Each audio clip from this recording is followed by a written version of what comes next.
She's got great chat. I was coming back here to tell you I loved you. I licked her tit or whatever. You know, quicksand is that the equivalent is made out of dicks. It's banter. I'm a mommy. Mommy? I'm a mom. Mamacita. Mommy. Like a mom of what? A dog? Are you joking? You are a liar, actress. So fast, it's crazy. First things first, eating gherkins and all McDonald's burgers. And if you still are eating those gherkins, grow up, because they're minging. Hello and welcome to She's Got the Chat. I am Maura. And I am Ariana Machado. Ooh, she's married now. Oh my gosh, so much to say. But we are here today for a very special episode. Today we will be discussing my wedding briefly. We will also be talking a lot of Summer House.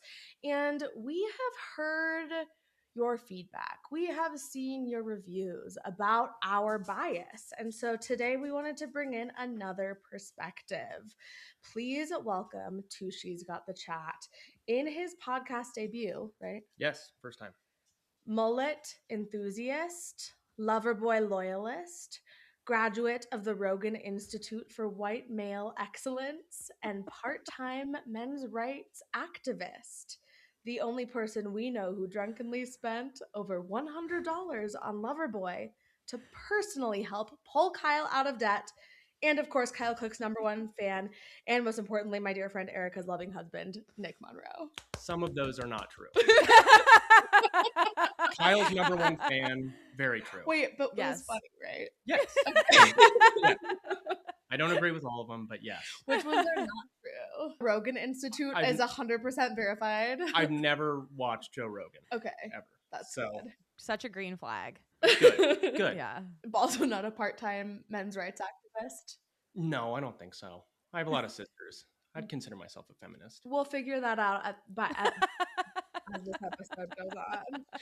Nick sent me an Instagram DM recently about, like, it was a compilation of old Amanda, and he was like, see, she's always been a bitch. I was like, you should say that on the podcast. But I will say that is a very common sentiment currently on the internet. It is currently. I think I've always kind of felt like that a little bit. Yeah. But obviously things have become exacerbated recently. Yeah. I kind of agree with you. I've never really loved Amanda, but No, I've always found her a bit shrill and difficult for me to identify with. yeah. Versus her ex-husband now, who I identify with a lot. Well, we're going to hear all about So that. fair. Yeah. One thing that I saw that I thought was really accurate was someone being like, I think I've always liked Amanda for the same reason that I ever liked Craig, which was their proximity to Paige. Yes. I also have always hated Craig. You know that I had a weird journey because I watched Summer House before I watched Southern Hospitality. And so I was like, there's no way Southern Charm. like Yeah. terrible, because how could Paige ever date him? Anyway, Charm. we have some questions for you. Yes. Happy to answer them. Nick, how did you and Ari meet? We met through my wife, Erica. They both work together. And I think the four of us, Erica, Ari's now husband, Gabe, and myself, we all just kind of hit it off. And we've been pretty tight since then. Hell yeah. Love that. And tell us about my wedding. We can briefly discuss What was your my perspective wedding. on the wedding? Yeah, what was your perspective on the wedding? It was the best wedding I've ever been to. By Ooh, far. high praise. And I do apologize if anyone is watching this and I've been to their wedding. But it was definitely the best wedding I've ever been to. The food, the atmosphere, the people, it was just the best. It was a vibe. The Definitely. bride and the groom, of course. Of course. I think she said there was a vibe, but I appreciate it. It was a vibe. Nick has been so nice to me, and I was like, are you trying to like butter me up to get on the pod? So I feel like I feel was. like it's continuing, and I'm curious, like, post pod, how things are gonna change in our relationship. That's hilarious. Probably decline very quickly. Was there any particular moment or any stories you wanted to share from the wedding? Ooh, I don't know if I should share. I'll keep it light. I will say that the best part of that wedding was Erica and I were walking out of our room. We didn't know anyone except for you guys, and you're obviously busy. And there were some people by the pool, and they're just like, let's go to the beach. And so we just hung out on the beach all day. Mhm. And And then we were able to hang out with them at the wedding and know people there, and it was super fun. Yeah. Wait, cute. Who did you guys go to the beach with? Oh yeah, Jay and Lindy, Leah and Brandon, like that Yeah, crew. Jay, Lindy, Leah, Brandon. Oh, Johnny and Haley. Yeah. That's so cute. There was one other. Did you hear that we hung out with Max in Chicago? No. Oh, that's fun. I forgot to tell you. I loved Max. He was so nice. Yeah. Erica and I just got back from work trip in Chicago, but I feel like you guys haven't even had a chance to talk about it probably because this is the most Erica thing I've ever heard. She leaves before us. Like, I assumed you were on the same flight as me. She like leaves the hotel early to go catch her flight. And I'm like, oh, what a queen, getting home early, taking a second half of the day off. Nope. She drives from the airport to Fort Collins, which is not close for those of you who are not familiar with Colorado geography, over an hour, and then over an hour home, I'm assuming as well, for a networking event and doesn't get home until 1 a.m. Whoa. It was 1:30 because I stopped at In-N-Out, and the drive-through at In-N-Out takes forever. So it takes forever, even at 1:30 on a Thursday. It was me and all these truckers.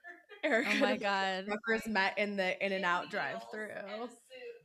Anyway, that's probably why you didn't know about Max, because I haven't talked to Erica more than a couple words since you. What is Erica's sign? When's her birthday? Scorpio. Scorpio. Interesting. Very hardworking for Does a that Scorpio. track? It's not what I expected. Not that hardworking. I don't know. She said very hard working for a Scorpio. What are you? You just had your birthday. Taurus. Taurus. Oh, love that. That makes sense, right? Yeah, you seem down to earth. Maura and I are both Cancers, and we're very compatible with you, not with each other. We're not incompatible with each other. I know my husband is a Cancer. I'm kidding. Oh my gosh. That's really sweet, though. I appreciate hearing that story because I will say, like, one of the best things for me post-wedding was exactly that, was my dad being like, we're gonna like have Brandon and Leah over for dinner, and like people who who knew each other when we were younger and then had drifted apart and like reconnected at the wedding, or just like all these connections and people who loved each other, and like this, this is an extension of it. And it's like, I didn't really think about that part of a wedding, but it's like so cool. And people kept coming up to me all weekend and just being like, you have the best people in your life, like you have the best friends, and it's just like so lovely when people you love each other. Yeah, I agree with that. I thought that everyone was so friendly, which I never was had a bad awesome. experience with anyone. Yeah, same. A single bad experience? Not one. What do you say if that? Well, I guess you just wouldn't have said It's that. not totally. It's not totally true. Totally true. Some of my friends thought that Nick was trying to die by suicide at the wedding. Why? About That is what I was talking about. Yeah. What I happened? didn't know how much I should divulge about that. This is a funny story. I want you to tell it, and then I'll tell what I heard. Okay. Well, we get back from the wedding. Obviously, I'm 15, 16 margaritas deep. Yeah, as we all were. Of course, it's Mexico. It's a wedding. How you should be. Erica is like Eyes bugging out. in the background. I think I was actually pretty well behaved, all things considered. But I did go to the bathroom when we got back. Everyone jumped into the pool. And then I'm watching from our room, which is on the second level. And the hotel, the way it's set up is like there's kind of a pool in the middle, and then it's like a U around the pool with like balconies overlooking the pool. Yeah. So in some cases. In your case. Yes. So I had a straight view of the pool. And I walk out and I'm just looking over the ledge, and everyone is down in the pool. They're saying, Nick, jump, chanting. So I make just a very lighthearted move on the railway. Yeah. The railing. In response to the Yeah. request. Yes. Just a joke. Yeah. That's it. That's all that happened. And then I go downstairs to kind of meet with everyone else, and I get pulled aside by someone who I hadn't talked to at the wedding. And I'm assuming she had the best intentions when she pulled me aside and was wondering if I was okay, like mentally okay, like if I was my trying God. to jump into the pool. And Did she miss everyone chanting jump? I don't know. I think everyone was 16 margaritas. Yeah, I deep. wasn't the only one. Understood. I don't don't know that people were Understood. thinking clearly. Also, if this is the person that I'm thinking it was that pulled you aside, we later found out that she got a concussion that night. Okay. So there was a lot going on. So that could have been that no. could have been part of it for sure. Her and Maggie, it's Elise, my college roommate. Her and Oh, they Maggie, bumped Gabe's heads. sister, more than bumped heads, they both got concussions. I did I hear about that. can't believe that. I know. Wow. Holy shit. Okay. Well, I'm glad they're okay. Yeah. Not Me good to be too. drinking on a concussion, though. Yikes. No, and then going to sleep drunk. I know. Yeah. Not great, but I will say so my friend Elise lives in Canada. She's on her partner's insurance because he is a physics professor. They had to like legally not get married but be civil partners or whatever. And so she has like insane insurance that includes like massages. Mm-hmm. So she was seeing a concussion specialist, and they were like, just as long as you're not drinking now, like Right. there's nothing you can do at that point, but like as Right. long as you're now taking care of yourself. So, but also apparently a lot of people get concussions at weddings. Yeah. Wow. So had you jumped into the pool and got a concussion, it would not have been abnormal. Right. So a potentially concussed, a person who was potentially concussed was, I used the word accosting me because that's how it felt. Okay. Fair. In the moment, that's how it felt because I'm just trying to enjoy people jumping into the pool. I'm having a good time and I'm Playing into a joke. playing into a joke. Yes. And then someone is telling me that I'm not okay. And anyone who's going to even joke about that is thinking about it in some sense. Oh, wow. That's a hot take. And then I had a bunch of people come up to me and be like, is Nick okay? We heard he was like trying to kill himself. Going to jump off the building. Also, keep in mind, it's like 10 feet. It's like a 10-foot jump. Funny.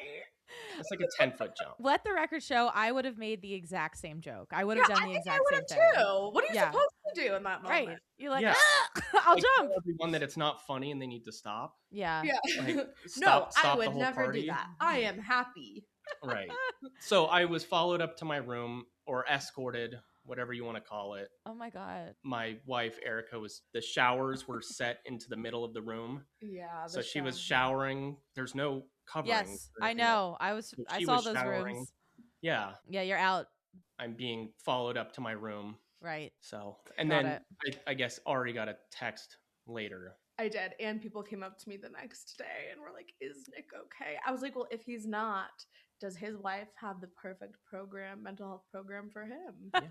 So true. Get me admitted. Yeah, one more admission. She needs it for her goal, Nick, okay? Yeah. I am 25 away from my Oh, she needs 25 more. If anyone needs behavioral health intensive outpatient programming, please DM us at She's Got the Chat. Since Nick is making his debut on this podcast, I will split the admissions with Erica. Okay, well, I'm sorry that happened, but Me it's too. kind of funny. It is funny. And also I know that, suicide is not something to be joked about. That's why I feel bad for laughing. And But the story is funny. it is funny. I obviously I don't I was not attempting to commit suicide. If anything, it would have been a sick cannonball. Very sick. You want to cannonball. know who would jump off of that balcony into the pool without a second fucking thought? Who? Kyle Cook. Cooke. Maybe. It depends. 100%.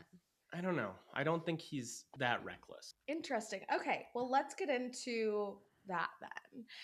Tell us a little bit, Nick, about, in general, your relationship with reality TV. What shows do you watch? What is the first reality TV show you remember watching? I watch a lot of stuff with Erica. Husband of the Year. Yeah, and I do actually enjoy it. It's nice to come home and have something where you can kind of turn your brain off a little bit. Not something that you need to sit in front of and like dissect what's happening. Right. But Erica introduced me to, I guess, Vanderpump Rules was probably the first one that we watched together. Did you watch from the beginning? Oh, The Bachelor. Oh, Bachelor, of course. Yeah. I was watching Bachelor with my mom like ever since I was like 10. Okay, so Wow. would you say the first reality show you watched? Yeah, probably. That was probably the first one. And then Vanderpump, we got into. Summer House, I think, is the one that grabbed me the most, just because I really did like Kyle. Like as soon as we started watching it, I liked him like immediately. And you guys started watching from season 1, or yeah? Yeah, from season Okay, 1. Yeah. okay. I guess we started watching like 5 years ago. Kyle makes one of the best jokes ever, which is he calls Stassi Steve Jobs because of her turtleneck bathing suit. a great one. A a great great one. line. Perfect. And that comment launched a whole universe. Mm-hmm. Okay, so you have watched some things because it's like nice to zone out, but then you watched Summer House and you were like, this is, Yeah, I can get behind this. I And genuinely enjoy this to a different level. right. And I think that I probably started in how most partners, male partners, start watching reality TV, where your wife or your girlfriend, generally, they're watching it, and I'm hovering, just standing there watching it, and then I'm asking, who is that person? Wait, like in Gabe's vows? Yeah, why is that person mad? Who are they yelling at? Then you slowly migrate to sitting on the couch, and then you're asking if you can go back a couple episodes so you can get the full lore. And then before you know it, you're starting from season 1 and don't miss an episode. I love mean, that's this. beautiful. I will say neither of our husbands have done that. No. Gabe's vows were, I vow to always like come in while you're watching reality TV and ask you really important questions, like exactly that. Who is that? Why are they fighting? Where are they? That was so funny. That's kind of as far as he takes it. He didn't he won't even sit on the couch. I can't even imagine him asking to go back a few episodes for context. It's like our little thing that just kind of started and then has now snowballed to when The Valley came out. Now it's like, we got to watch The Valley. And when Vanderpump Villa comes out, oh, now we got to watch this. Oh. And Traitors. And Traitors. it's like now anytime that something new comes out, we feel compelled to watch it. At the very least, to stay up to date with the people that we knew from other shows. Right, because Kyle was on Traitors. Kyle was on Traitors. Sandoval was on Traitors, which we like that too. So funny. He's an idiot. It's so dumb.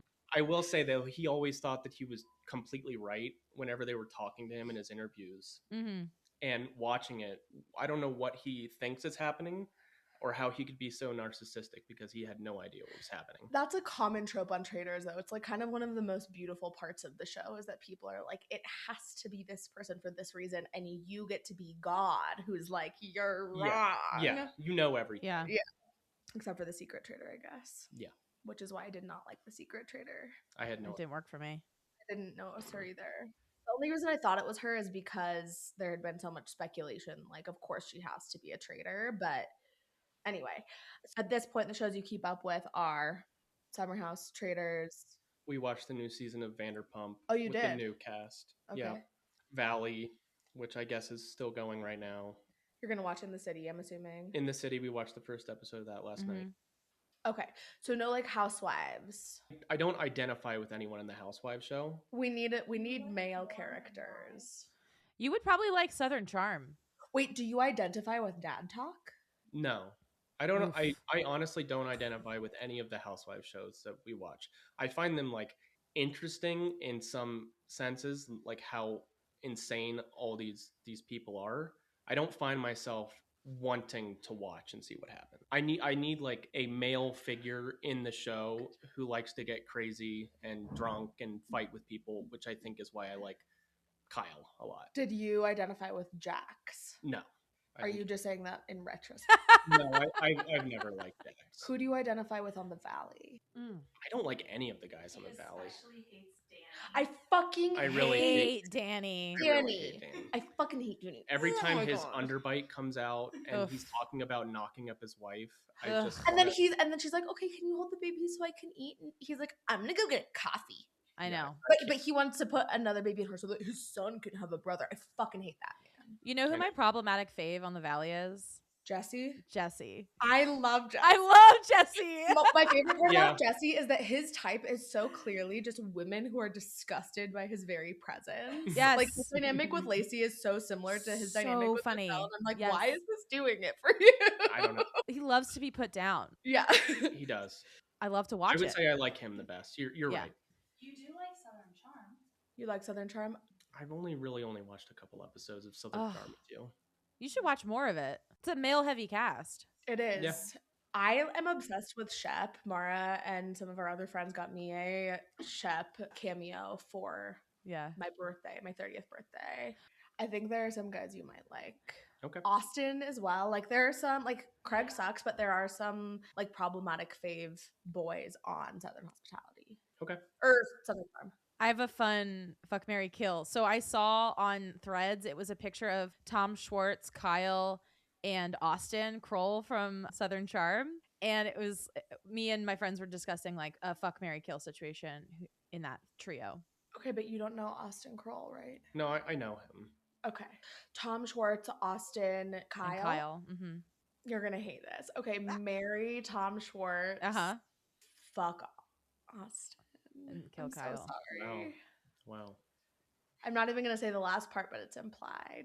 I'm gonna marry Austin, fuck Tom, and kill Kyle. No disrespect to Kyle. Friend of Oh the my pod, gosh. Martha, keeps texting me. She's watching Vanderpump for the first time, and she keeps going, "Oh my god, Tom Schwartz reminds me so much of Gabe. Oh my god, oh my god." And so I think, Yeah, I could see that actually. I think that I have a soft spot for him. Not Yeah. just because like I've always loved him. Yeah. Okay, what's yours? Marry Kyle. I'd have to. I don't think there's another option.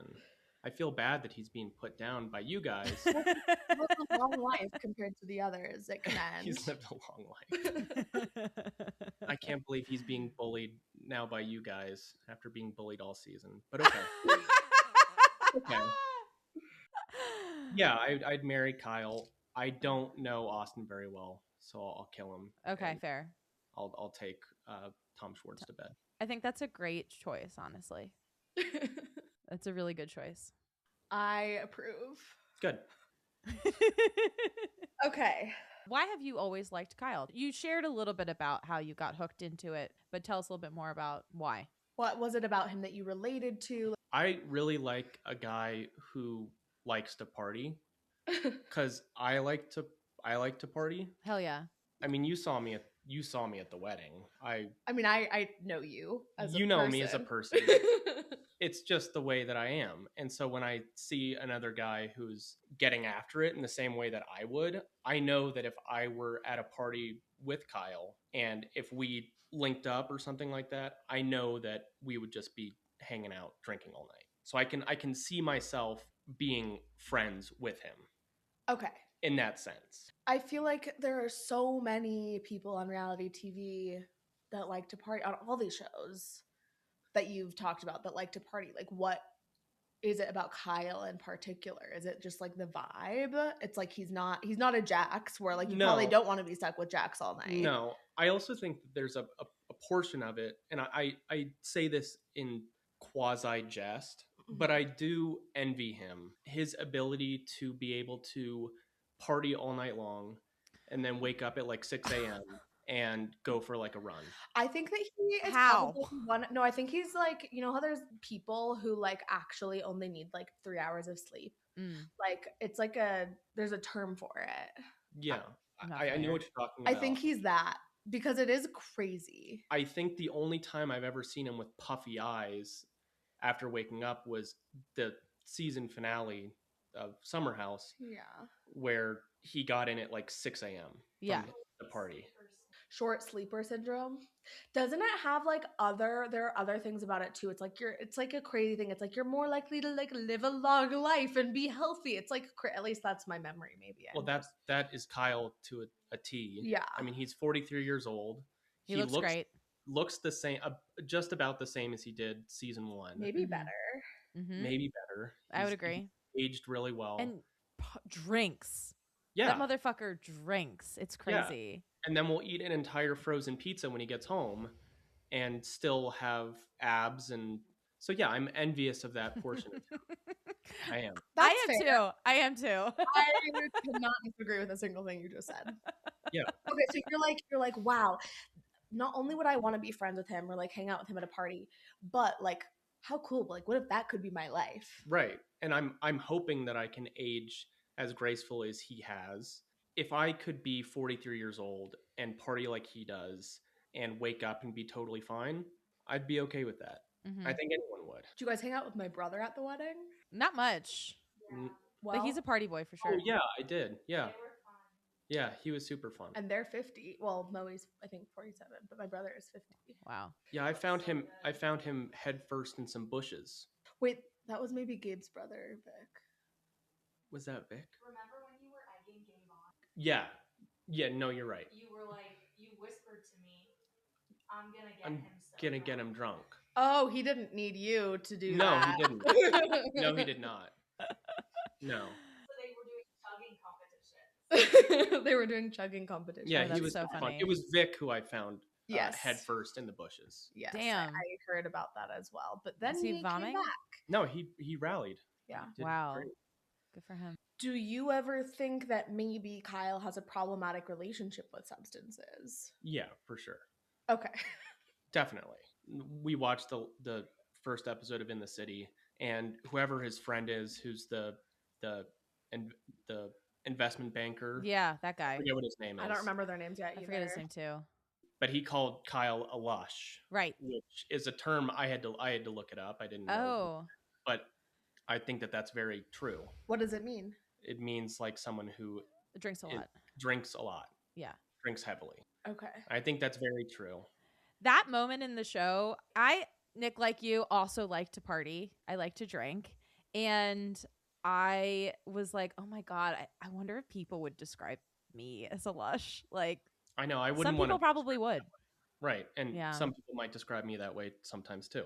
But is there a distinction? It's like somebody who likes to party a lot, but the implication is you're not an addict. Right. But I guess that's what an addict would say. Sure. And I'm sure Kyle would say the same thing, that he doesn't have a drinking problem, which I think he's said that in some sense Right. to Amanda, where he says, I cut it back. I don't drink on the weekdays. I don't drink when I'm working. Right. But then when the weekend hits, now all of a sudden he's getting shit-faced. Yes. So I would agree that he based on what we see, based on what I can see in the show, yes, he has a somewhat problematic relationship with alcohol. Yeah. Okay. But that might be for the show. I don't know. No, that's definitely him. Yeah. It might be. It might be. I'm going to give him the benefit of the doubt on this one. That's fair. I think that, like, ultimately, and obviously we'll talk about it in more detail, like, I don't think that Kyle is an inherently bad person or a bad partner, but I do think we can all agree that him and Amanda are just Not a match. and have never been Yeah. a match. And so he was going to consistently disappoint her because he's not who she wants. Mm-hmm. I don't think West is either, but Yeah, I agree. I do think that they hate each other. like They've hated each other for years, and it's really hard to come back from that. I do think that Kyle tried, based on what we could see. Kyle did try, and it seemed like Amanda was out the door. Yeah. Already. I agree. I do tend to believe a little bit more of like what happens on Summer House versus other shows because it's, what do they call it? Like a surveillance show, Mm-hmm. where I think that Summer House, Winter House, and Below Deck are the only Bravo shows that do it like this, where it's not just like they're filming during the day when there's a camera crew, like they have cameras up in the house. And so I think that it does tend to be like a little bit more of an accurate depiction. I mean, not like they're there their entire lives, but you know, for the times that they are there, Yeah. I think it would be hard to act the whole time. Right, and they've been doing it for years, so they're comfortable being in front of the camera and just letting it all hang out. Yeah. Mhm. I don't think there's any fear of that, versus if one of us just all of a sudden got put on Summer House and there was some sort of drama brewing that we were in the middle of, I think that we would handle it in a way where we're saying, okay, there's cameras here. I'm not going to make a complete ass of myself. Totally. Well, supposedly people say that you forget about them pretty quickly, but I'm sure you do. yeah, maybe the Sure. first fight we would try not to make an ass of ourselves. Yeah. Right. Yeah. Okay, well, that's, I feel like, the perfect segue to just generally discuss the disillusion of Kyle and Amanda. Yeah. And this season of Summer House in particular Hmm. with that. Yeah. Initial thoughts. Like I said, they've been out the door. She's been out the door. I think I might have a different opinion, and it might seem like I'm bandwagoning on the Amanda hate train, which I'm really not. You I- did say this to me. You were like, Ari, I'm so worried I'm going to come on the podcast and people are going to think that I'm a bandwagon, but I felt this way the whole The whole time. time, I And he felt told us like we this. needed to title the episode, I was right. Yeah, like I told you so. I don't want to say I told you so, but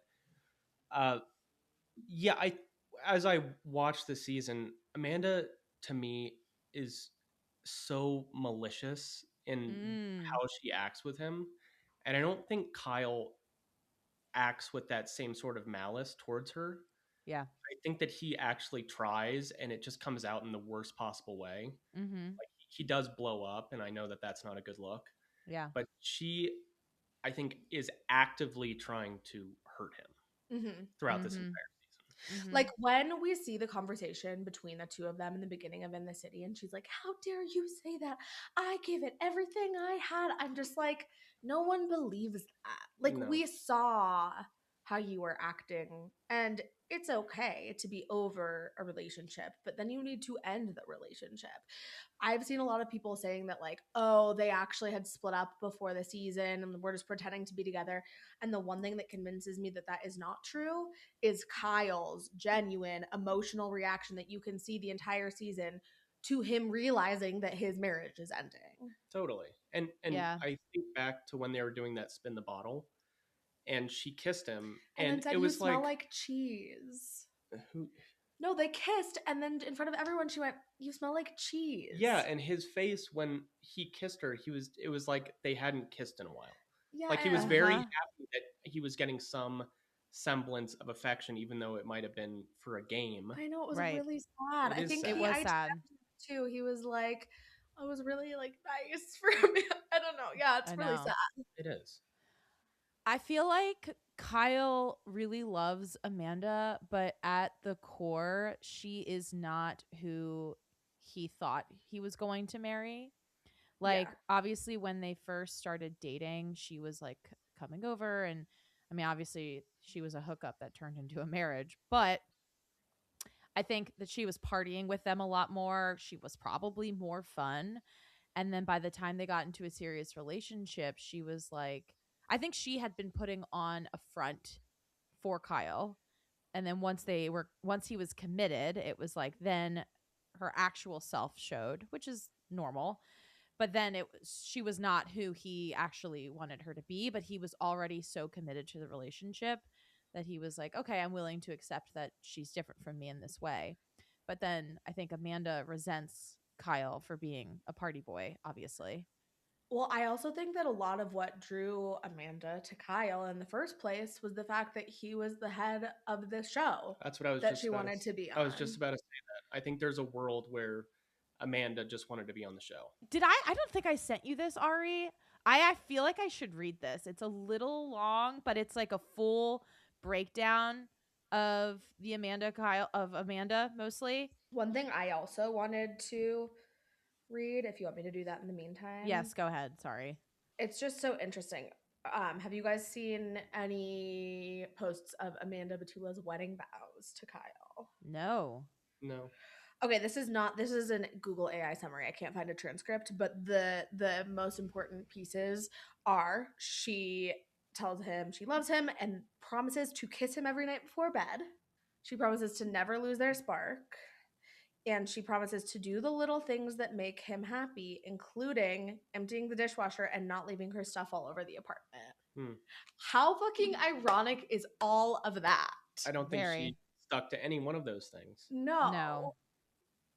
And Not like, at all. I don't want to be negative. Well, I do. I want to be like very clear that I understand that she has mental health concerns and that there are a variety of factors. I'm sure being in the public eye the way that they are is very challenging, etc.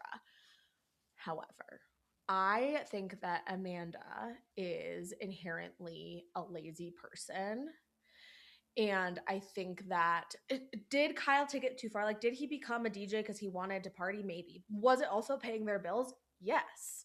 Did he need to stay out after his set was over? No. Like, they're both at fault in certain ways, but like for her to be so, and what comes to mind for me specifically was the fight at the table before the Carl and Kyle fight, where she was like, "Did you tell them about Vegas?" and made it seem like it was like a residency and he was going to be gone for months and it was Yeah. like a show. Right. Like one single show. Yeah. I think that she didn't ever put that piece of it together, that like he's actually like holding us afloat financially, and tying that in with, I believe, what happened during the In the City premiere, where didn't they say that she owed him like $100,000 for like rent she hadn't been paying? He charged her for back pay of 3 years in rent, and And she someone just did the math, and it was like over $100,000. got it. But then she just paid him. So it's like, so you Right. have the money. You're sitting here watching your husband be like, I'm going to lose my company. I'm like DJing to keep us afloat. Is he doing all of it in the best way? No, but like you have that money just sitting there, and like, what are Right. you doing to contribute or like support him through any of that? It Yeah. doesn't seem like a partnership at all to me. No. Okay, I found it. Sorry. I kept clicking on the wrong thing, which is why I was confused. Yeah, What did Erica say?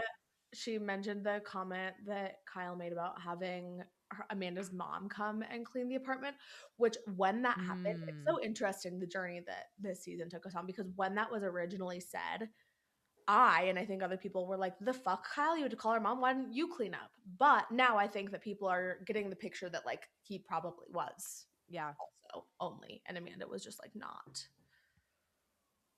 Yeah. Especially seeing how clean his apartment was. I know. Separated. Very true. I think someone needs to go through all the seasons and tally up the amount of time that Amanda spends in bed Okay, but that's like their compared thing. to other people. Not compared to like Paige or Sierra. I mean, sure, because she's been on more seasons, but not It's a lot of bed. proportionally. A lot of bed.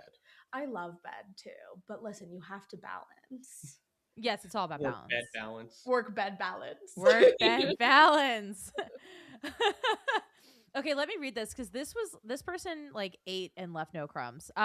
This is from Allison. I think it's Grays, but it's Grys on Threads. She says, I've been doing a series rewatch along with the rest of the world, and my overall theory on Amanda is that she didn't suddenly become a different person over the years. The signs were always there. What changed were the power dynamics around her, and that shift brought different parts of her personality to the surface. Before season 4, Amanda mostly came across as a reactive, insecure, emotional, and trying to gain footing socially and romantically. But season 4 was the first time she entered the house feeling genuinely secure in her position. She was engaged to Kyle, part of the central relationship on the show, deeply aligned with the dominant female friendships and socially protected by the majority of the house. For the first time, she had status, numbers, and influence. I think that changed how her insecurity expressed itself. Instead of showing up as vulnerability or uncertainty, it started showing up as certainty, control, and influence over the social structure of the house. A lot of her conflicts from that point forward stop being, this hurt my feelings, and start becoming, this is the correct perspective, and you should fall in line with it. The Jules situation is a perfect example. Amanda openly says she doesn't trust Jules because Jules associates with Jordan and Jordan lies. Also, Jordan sucks, but whatever. I don't remember either of those people. Jordan is the one who was dating Erica Kirk. Never Anyway. forget Erica Kirk's reality TV debut. Lest we I fucking She was on forget. Summer I know. I House. totally forgot about that. Lest we forget. Okay. But Amanda has forgiven Kyle for cheating and lying repeatedly. When Jules points out the obvious inconsistency, Amanda is genuinely offended. That moment was revealing because the issue clearly wasn't logic or morality, it was hierarchy. Amanda expected loyalty and deference from someone lower in the house social structure, and Jules challenged her publicly. Same thing with Luke and Hannah. Amanda acted like Hannah owed her loyalty against Luke, but Luke actually clocked something pretty accurately in that car conversation. Amanda was behaving as though her opinion wasn't just an opinion, but the objectively right one. That became a reoccurring pattern. Season 4 also gave Amanda something she had never fully had before: numbers. Paige and Hannah were aligned with her. Kyle reinforced her position. Lindsay was more isolated, and Amanda's engagement wedding storyline made her relationship feel central to the identity of the show itself. She started moving like someone who believed she was one of the people defining the culture of the house. But underneath that confidence, the relationship with Kyle was never actually emotionally repaired. Kyle was already identifying the real incompatibilities in season 4. Lifestyle, ambition, responsibility, work ethic, communication. These conversations repeat for years with slightly different wording because the core issues never changed. Amanda may have adjusted in certain ways, but the resentment underneath never fully left. That resentment matters because it explains why Amanda can seem both deeply attached to Kyle and quietly hostile toward him at the same time. She built her identity around staying in the relationship and defending it publicly, but I don't think she ever emotionally got over what the relationship cost her. Over time, unresolved resentment starts leaking into other areas of someone's behavior. And honestly, I think Sierra's arrival challenged Amanda in a way nobody else really had before. Sierra immediately became loved by both the men and women in the house. She was effortlessly cool, gorgeous, emotionally composed, and didn't need an established clique or a relationship to validate her place there.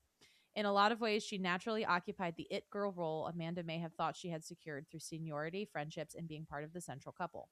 So when Amanda later gravitates toward someone like West after the Kyle situation in 2025, I don't think it's just harmless attention. I think it's emotionally symbolic. West makes her feel fun, cool, desired, and chosen in a way Kyle hasn't in years, and subsequently it also shifts the power dynamics back in her favor.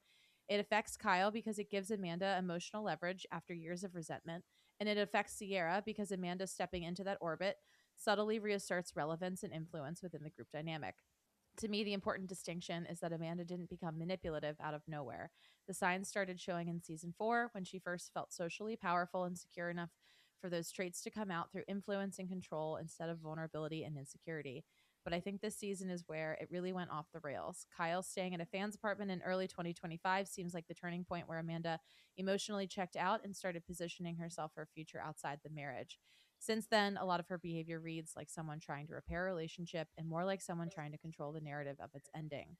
I think she wants Kyle firmly established as the villain as they move to In the City, where she and Lindsay can emerge as the central power players of the franchise. If she's trying to establish Kyle as the villain, in what world is doing what she did with West? I just don't think she Wait. thought she was going to get caught. I feel like she would not have left the marriage if she didn't have another prospect. We've seen her so many times this season tell Sierra, like, I agree. just feel like I'm not enough for anyone else. And so I feel like that's what it took for her to leave. I don't think that there was actual cheating. I'm curious from your perspective. I mean, like physical at least. But I think that what do you mean she did? Like, to me, that was like the next stepping stone for her. Like, she's now going to be with West. So I didn't think it was ever intended to be like a secret. I think that she likely thought that in time they could find a way to play it, to like play the relationship in a favorable light. Mm-hmm. But I think because of the way it all came out and transpired, it just looked messy as hell. And but I fully agree with you, Ari. I do think that she would not have left Kyle unless she knew she had a backup option. Yeah. Fully agree. And I do think that they hooked up. Amanda and West. I think they hooked up the weekend before She didn't go to the house. she didn't go to the house. Hmm. Yeah. Hmm. I think it was like a one-off situation. And they made it and I bet it was like, I bet they kissed. And that was it. Mm-hmm. But I don't, yeah, that's my hot take. I've seen that theory. What do you think? I think that I know she's I think that she's manipulative, and I think that she probably is spinning this web to paint Kyle as the bad guy. But then I think that maybe her desire to hurt Kyle overshadowed her plan. I think that maybe she was trying to do all this, like you said, to become a power player and in the city, and kind of shift focus away from Kyle. Mm-hmm. But her desire to hurt Kyle made it so that she went with West. I do think that was like a purposeful move for her to just hurt him. You think it was more about Kyle than Sierra? Yeah, I do. And she just probably wasn't even thinking about Sierra. I bet she wasn't thinking about Sierra at all, which is arguably worse. Right. That she wasn't, that wasn't even a thought that she had. Yeah. But I do think that everything was based around just hurting Kyle. Like, she maybe was initially doing it as, like what Maura was saying, like a way to kind of control the narrative of the end of their relationship. And then she liked seeing how the negative impact on him of that. And like it became more, she got wrapped up in that instead of, like you were saying, continuing her original plan. I could see that. Right. I mean, it's really sad too. I feel really bad for him because when they did We know. Yeah. Well, but that In the City, that first thing, when they're having the conversation in Kyle's apartment, and he said, "It really hurts me that someone is getting the version of you that I fell in love with." Yeah. And isn't that just like pretty? Isn't that a terrible thing like when she was so dismissive and mean to him in the last bit of their relationship, and now she like does have the capacity to still be this partner, but to someone else. exactly. I think that's heartbreaking. If I put myself in Kyle's shoes in that situation, I mean, that I can't imagine a worse feeling than that. Yeah. I will say, like, if Kyle were sitting here, I would say to him, that's exactly what happened at the beginning of your relationship with Amanda. And it's if her and West stay together, she will go back to bedbug. Like, she's only partying with West because she's trying to appeal to West. She's not I'm sure a party that girl. he knows that, but it's maybe still painful to see that dynamic, regardless of if it's going to last or not. I know. I don't think he's thinking ahead like that, though. I think he's just seeing it for like what it is at present, and is like, she's going out and partying all the time. Like, she never wanted to do that with me, and like that's gotta hurt. I don't even think it's all about the partying. I think it's about, I mean, there were so many scenes in this season where you would see Kyle and Amanda in their room and he's like talking to her and she's just silent. Every time he tried to make like a bid for her affection and was like rejected time and time again. It was heartbreaking. Yeah. I think they only hugged like 2 times this entire season, and it was after fights. It was like it was like an apology hug. Yeah, it wasn't like a hey, good morning. Yeah, here's a hug. She is very cold to him when she's mad at him. Very cold this entire season. Yeah, I will say this to play devil's advocate against Kyle momentarily, if I may. There were a couple times this season that he did genuinely piss me off. A lot of them revolved around his just terrible lack of communication and his general means of like trying to communicate with Amanda.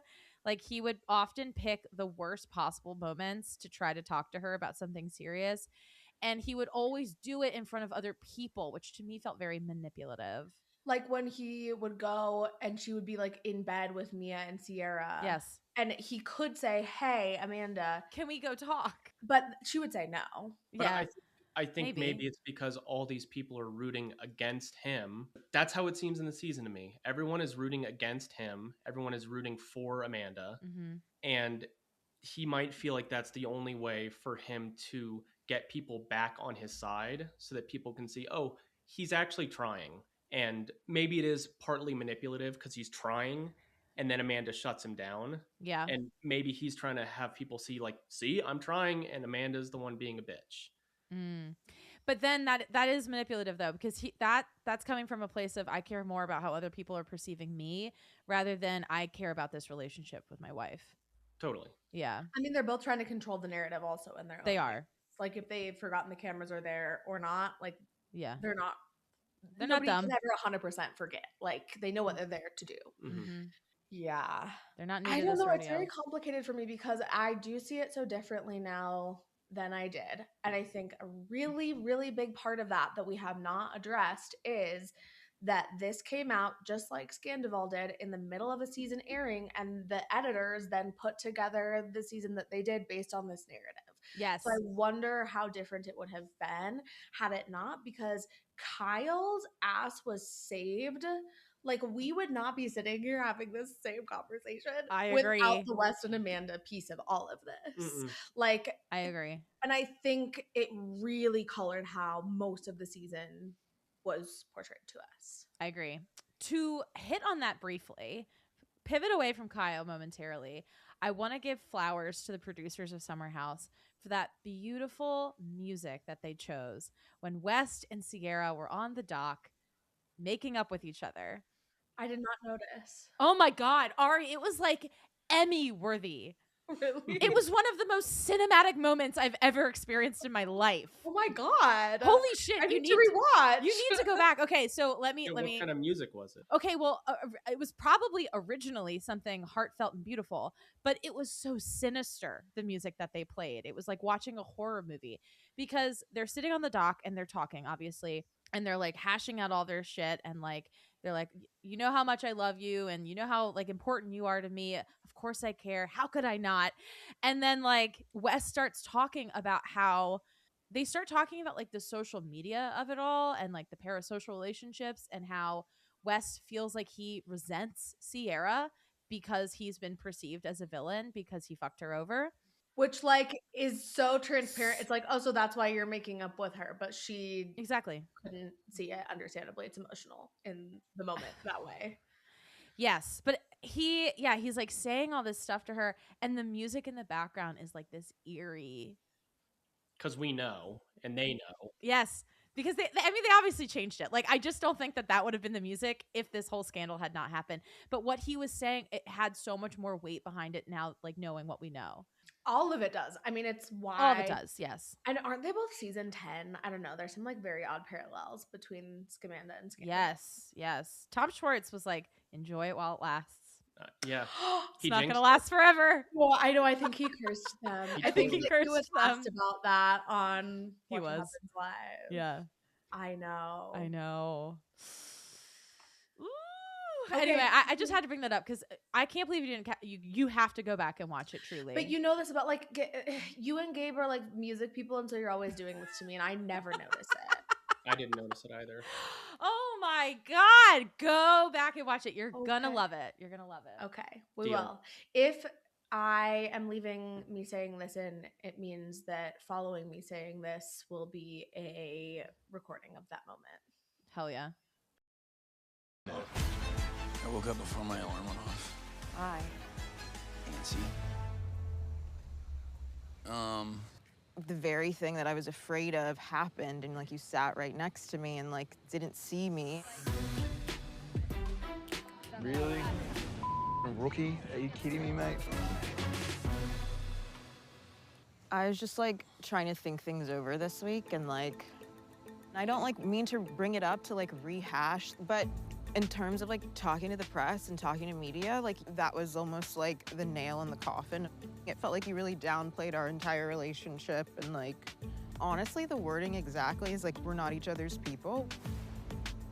I did really consider you like my best friend. I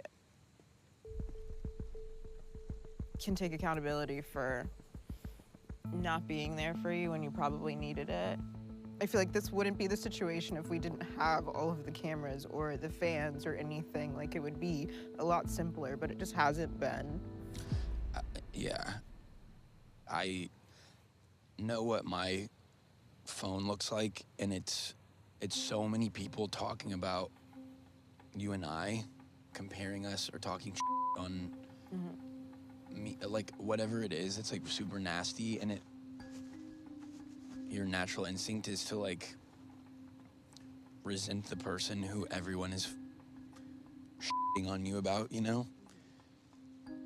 When in reality, you and I aren't like doing any of it, and it's just like, Yeah, no. it's such a weird No, I feel like it thing. muddies the water of how we actually feel about each other, because like, fully. I do miss you as like my friend.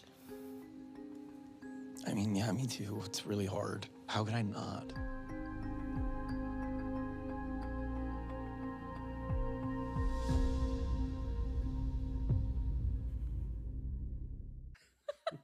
Okay, I know this is skipping forward a little bit, but I am so curious if you guys think that in the season finale, when they're all like crying, hugging, saying goodbye, one of two things, or maybe both of these things are true. Either they were taking a lot of drugs the night before. I've heard this, yes.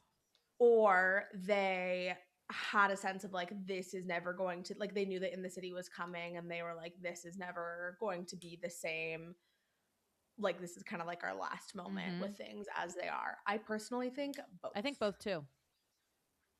I think they probably played it up a lot more in the edit, just because we know that all this stuff is happening. They know that we know. They were all crying. Like, sure, maybe they showed more of it, but it was like very emotional. It was like a real Like, kind of goodbye.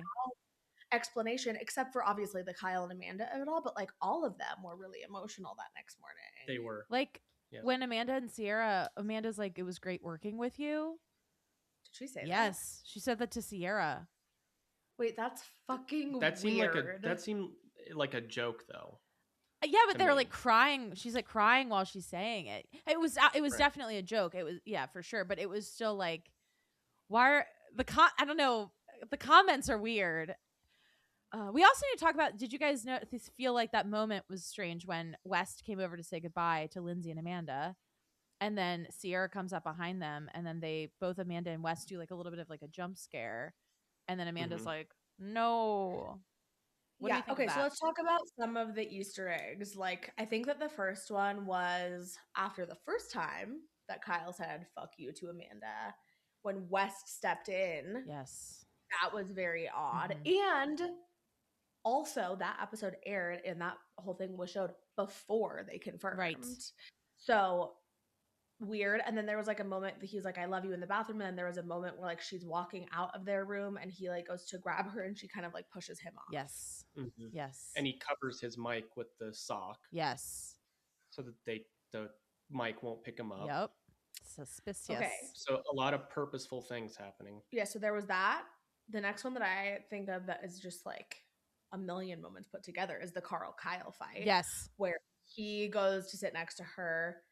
Then as the fight is happening, you have a photo of this moment, I think, because it is one of the craziest things I've ever seen on TV, where Amanda literally has her hands around Kyle's neck and is telling him to shut up. And West is like cradling her and like has his face in like the side of her head, like in her hair. Yeah. Like, and then they go back into the house, and Amanda and West have their moment where she's like, "I love you. You pulling your chair up next to me. Oh, I love you."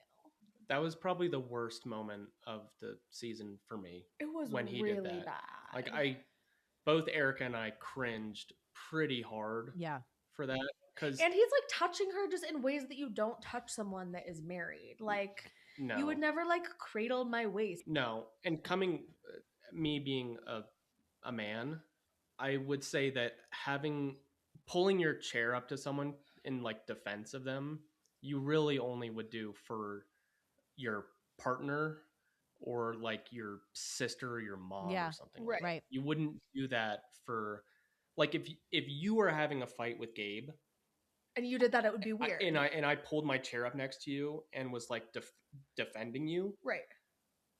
I think that other people would see that and be like, why is he so invested in this right now? Yes. It would be one thing to like stand up for her and like speak out. But yeah, like the physical protectiveness of it all is very weird and is what makes me think maybe, I mean, who knows, but maybe something was. At least emotional. I definitely think something emotional. And then I believe that led to a kiss, which led to her not coming that one weekend. And then I don't think they fucked until she was like fully separated from Kyle, but like still. Also, I tried to look in my photos for that exact photo that you're talking about, Ari, and I found West's nudes instead. So just had to see his dick again. Oh, our condolences. Yeah, we're really sorry about that. Have you seen them, Nick? I sent them to Ari. Yeah. Hell yeah. Because the reason we've all seen that. Well, because I saw it come up on Instagram, and I was like, "Geez, am I really about to look this up?" And I did, and I found it on this really weird, like obscure. The dark web. It was like an obscure forum for gay men to talk about male reality TV stars. Wow. In the comments about like just reading through the forum before I got to the actual Twitter link that I forwarded to Ari is pretty shocking. It's pretty shocking the things that these guys are talking about. Like they liked them? Because the only thing that would be shocking to me is if they thought they were good photos. No, they loved them. They thought they were like they talk. I mean, I don't want to get into like explicit details about what they would do to them, how perfect the balls were. Are you sure this was about West? It was there. Well, there was also a video which I didn't dive any deeper into this. Apparently, there's a video of Kyle masturbating, which I think I told you. Yeah, you did. And they were comparing both Kyle and West. Well, you can surprised- imagine if I'm Kyle surprised was you didn't look masturbating, into that. Probably not flaccid. Right. No, he was rock hard. You did not look. No, I didn't. I did not look at that. I only looked at the West, and then I read through a couple of the comments before having to bleach my eyes. I mean, worse than he can fuck me in the ass. I'm assuming that's what they're saying. Yes, that was actually a direct quote. Yeah. Have you been on the forum? No, I just, took a guess at what gay men are probably saying. I think that's a direct quote. Yeah, that makes sense. Wow. Oh God, West. He took them. Listen, he took them. Like, Woo. never leak anyone's nudes, and also, don't go looking them up like we did. But like, to take and send that photo requires a Disgusting. certain amount of delusion that dating your best mate's misses. Someone described them as they look medical.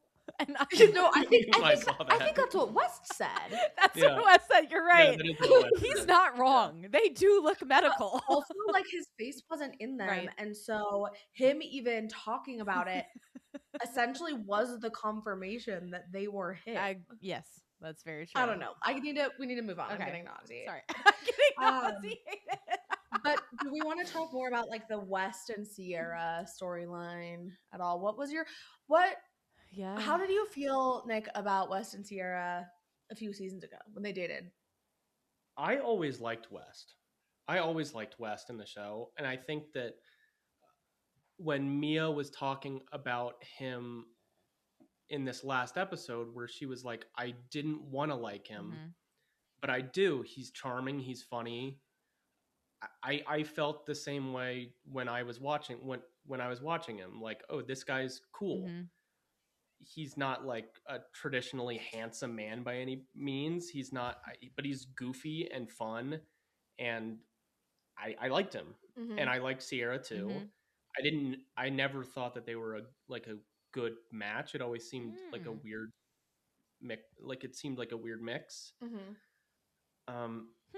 But I feel bad for Sierra in this season. I felt especially knowing what we know and seeing it with hindsight and seeing how she really likes him. You can tell she really likes him. Yeah. And knowing that all this stuff is about to blow up, it doesn't feel good to watch. And simultaneously seeing her be like so actively supportive, some even may say too much so, overstepping, but in terms of Amanda and like what she deserves, and that she, I mean, you might have different feelings about this, but like from a girl's perspective of like supporting a friend who's in a bad relationship, like she is the epitome of that, even if Amanda has faults that maybe Sierra is not seeing. Regardless, the takeaway is like, you should not be in this relationship, and that is true. Yeah. I mean, I have no issues with people in the house trying to break up Amanda and Kyle, or even to a separation, some time off, whatever it is. Yeah. Because I'm not a huge Amanda fan, and especially after seeing when Amanda didn't come to the house that one weekend and Kyle's out on the water. I mean, have you ever seen anyone smile that big before? I've never seen him that happy. And maybe until Amanda responded only to West's text. That was also crazy. That was crazy. Yeah. Oh my God. But maybe Kyle really loves water sports. Or he was just happy that Amanda wasn't there. I don't know which one it is. A sense of freedom without her around for him. He was happy. Yeah. He was happy he could be himself. Yeah. I think he's always walking on eggshells with her. You know, like he's always trying to like not piss her off. Yeah, she gets pissed off all the time. Yeah. I was gonna say, like, yeah, Ari, you're right. Sierra is a girl's girl through and through. And she is without having to say it, like Amanda has said it so many times. I agree. Loved Mia, just as a note. Obsessed with Mia. Obsessed with Bailey. And KJ. I loved the new cast members. Levi, weird. She got cut out. She was essentially edited out of the show. Yeah. I didn't hate her though. She was fine. No, but I mean that's just on her, like for not doing anything interesting enough to be included. I don't love Ben, but I really like Sabrina. I like Ben. I liked Ben. I thought he was fine. He's fine. I didn't have this like reaction to him that everyone did of like, oh, he's like this perfect specimen of a man. Like, he did nothing for me. He was pretty average. Do you guys think that he was with Sabrina the whole time? Probably. He seemed pretty smitten. I don't think so. Okay. Because then what? She's gonna watch the season back and see him pretending to not be with her. Are they still together? I assume They're they still are. together. Yeah. So I think that he probably had feelings for her the whole time. I think that he said that. Right. But wasn't it because he broke up with her? They'd not been together for that long, and she said "I love you," which is like very on brand now that we got to know her. Yeah. And then he was like, "Oh, that's like too fast," and broke up with her, and then was like single in the beginning of the summer, and was like, "But I'm still thinking about her," and then they got back together. Yeah. Right. I believe that story. Yeah, that's fair. One of my favorite parts of the season was, I believe, at the soft bar, soft launch, was when Sabrina was to KJ. Like, did Ben tell you what we're doing for Christmas? Yeah. Like, keep in mind, this is probably like July, August. Yeah, something like that. Uh-huh. And then they're like, "Oh, we're going to see the family." And did he tell you what he said about the next person he introduces to his mom? She's crazy, and I love it. She's so crazy. Yeah, I'm like obsessed with it. I'm here. Yeah. A lot of people really don't like her and really don't like Dara. Oh, I like Dara. They were both barely in love it. her. I don't even have I don't have an opinion on Sabrina. I mean, she was like in it for maybe 2 minutes. Yeah. Right? Yeah, here and there. She made it a good 2 minutes. Yeah, no, I like her. She made an impression. So people, I think that potentially like a part of the place that this is originating from is Levi saying that like basically because they were in the show, she was cut out of the show, which again, like I have no space for. Like if you are not in the show, it's because they did better things than you did. So do better things next time if you have the opportunity. Agreed. But I do think that that's where a lot of it came from, and there's a lot of people that don't like them. A lot of people that think that they are with that Dara. Is it Dara or Dara? It's Dara. I think it's Dara. Right? Yeah. That Dara is with KJ for clout, which is funny because she had more followers than him before the show started. He's also so mild mannered. Isn't he precious? He's precious. I like him. Protect KJ at all costs. Yeah. I loved him. You know what I think that they need to bring back though, and I'm sad that they don't do it, especially with new cast members, is they need to bring back the skinny dipping at the end of the show. They jumped in the pool. They jumped in the pool fully clothed. Fully clothed. We got a final baptism, Ari. I know. Maybe it's because someone got shit on by her husband in the beginning of the season for getting into the pool in her underwear. Right. That was still when I was obviously Team Amanda. Yeah, same. Nick, you're like, yes. Say it. Just say it. No, I agree with that. I think that maybe he took it a little too far with that. But there's a time and a place for these things, and that might actually be what he said. And I don't think that was the time or the place to be getting in your sheer underwear like midday with a bunch of strangers. But I do think that when everyone agrees that you're all going to get naked and jump in the pool at the end of this, I think that is the right time and the place to do that. He's never been mad at her for doing that. Was it with strangers? I feel like it was with people in the house. Was it at a party? It was there were still people from the party that were still there. They weren't in the pool, but they were still standing around. In retrospect, I think it makes sense in terms of like we've had this conversation the entire day, like him not getting any attention from Amanda. And then it's like, oh, but you want to like get attention from like everyone here around, but like my attention is like an ick to you. Like given the dynamics that we've discussed, it makes a little bit more sense, but I did not love that moment for Kyle. He's had a couple rough ones. Yeah. The moment where he's mad at everyone because they're not listening to him DJ, and so he goes outside to DJ for them and is just like dancing on his own with like the little speaker. That was one of his more pathetic moments. I think every evening when he decides to break out the DJ equipment is a pathetic moment. Also, every post club evening of him like looking for food or him standing next to my god with his hands down. It was so that was a great meme. Really good meme. Yeah, it was. Okay. Yeah, very complicated, all of it. Anything else we need to touch on plot wise? Jesse got a bit of a redemption arc. Love that for him. Yeah, I like Jesse. I've always liked Jesse. Yeah. I've always liked Jesse too. I think it is funny in retrospect how upset. Well, I guess he wasn't that upset, but like for West to say to Jesse, like most people would think you're like a dick for asking me if you could make out with Sierra, and like now what he's done is just. Did you all both see the reunion trailer? Yes. Did you see it? I've seen a couple clips. There's a part where Jesse says like he's crying, and this Oh, could be totally I misleading. sent that to you. That I feel like I'm losing a brother. Yeah. And he's Like the implication is crying. that that's West, right? Yeah, I'm almost certain. Jesse seems like he's pretty pissed off at West about this whole situation. Yeah. So Do we believe that Jesse did not know? I do believe that. I do too. Yeah, I do believe him with that. I'm not getting the same vibe like Tom Schwartz definitely knew about Raquel and Tom. Yes. Yes. And I felt like that was obvious because also Tom Schwartz is a terrible liar. So, but Jesse, I think, is also a bad liar, and it does seem like he's telling the truth. And I think his anger toward the situation really showcases that. Yeah. No, I agree. And I also think based on just how West and Amanda are hiding all of this, they probably did lie to everyone. And Yeah. the reunion leaked audio seems to Confirm that. Yes. That piece of it as well. Should we discuss that? Someone in production was fired for leaking them.